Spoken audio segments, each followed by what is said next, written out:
நான் ஒரு தனிமை விரும்பி எங்கேயாவது போய் அமைதியாக உட்காந்துட்டு எனக்கு பிடிச்ச சாங் கேட்பேன்.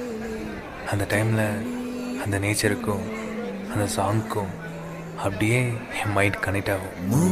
முகம் காட்டு நீ முழுவெண் பனி ஓடாதே நீ ஏன் எல்லையே இதழோரமாய் சிறு புன்னகை நீ காட்டடி ஏன் முல்லை